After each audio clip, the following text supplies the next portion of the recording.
So a few years ago, I put together a demo/review of an amp that I just bought. Now you really hear the amp starting to kind of react a lot.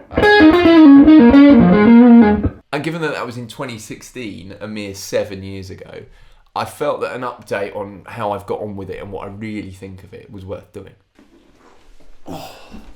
So this amp has been used for a fair amount of gigs since I got it. I don't have another amp. I've got actually a Roland that I use for acoustic things now and again, but otherwise this has been in a lot of cars and vans. I think it's been to France a couple of times. I use it for teaching during the week, and the very odd bit of recording that I do, I tend to use it as well. So it's been used a lot. So let's take a look at the spec, right? This is a 45 watt solid state amp, so there are no valves anywhere. It's 45 watts into an 8 ohm load with a 12-inch speaker. It's a master volume amp, right? So there's just one channel, lovely. There's no effects loop, which might be an issue for some people, but personally I don't use pedals that often, so it isn't really an issue for me, but it is worth considering. The distortion is post EQ, which apparently produces a wider ranging number of sounds. There's also a toggle switch which toggles the EQ mid-center frequency. One is modelled on a Plexi, two is modelled on a Blackface. In all honesty, I don't notice a huge difference in the tone there, although sometimes when I'm using it I think, oh, the sound doesn't sound quite right, so I switch to the other one and in my head it sounds better, so it could be a placebo, but either way it's good to know it's there. When ordering them you can choose the covering, right? So as you can see I went for a tweed covering, and you can choose a speaker. I went for a Celestion A-type. I A-B'd a few of the other speakers on offer, and I just like the sort of duller sounds of the A-type speaker. So one of the big pluses with this amp is the weight. And speaking from experience, having lugged it about a fair bit, it weighs 11.5 kilos, which when compared to a Blues Junior of about 14.5, and a Hot Rod Deluxe of about 18, it does make a difference having a lighter amp if you're going to be lugging it about. So this amp's been really reliable for me. I think I had the handle replaced once and maybe one of the toggle switches, but that's just sort of general wear and tear. So I did have one sort of more technical issue with it. It did lose power once, right? I think it was to do with one of the wires inside coming loose. I'm not actually 100% sure exactly what happened, but Session were really good and they helped me out with that. And this was after owning the amp for like, I don't know, 4 years or something. But I think for me, you know, having owned sort of 3 or so valve amps in my life, these things do happen, right? Because if you've got a valve amp, the valves are gonna go. You've got to think about carrying valves with you. You've got to think about matching the valves with those sort of things.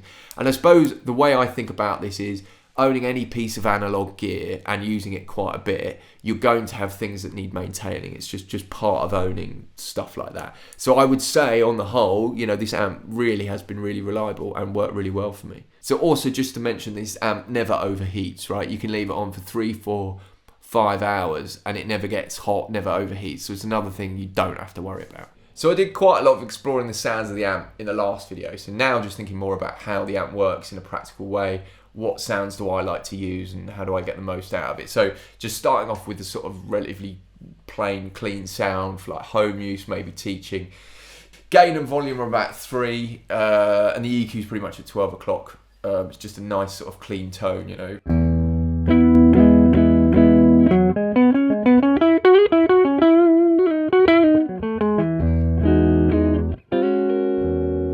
Yeah, just a plain, clean sound.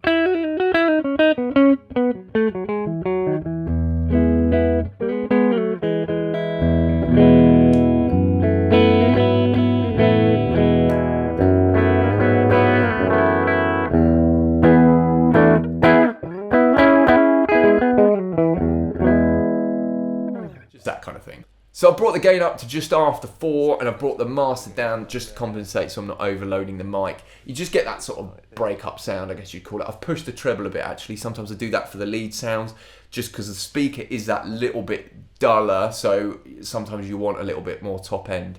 But you get that sort of bluesy lead sound, you know.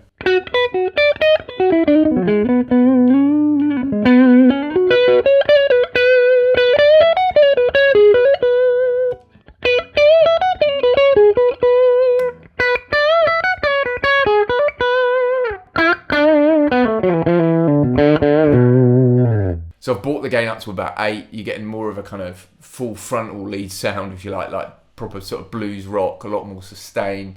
Really nice. The drives are a lot more Fenderish to me, which I tend to like anyway.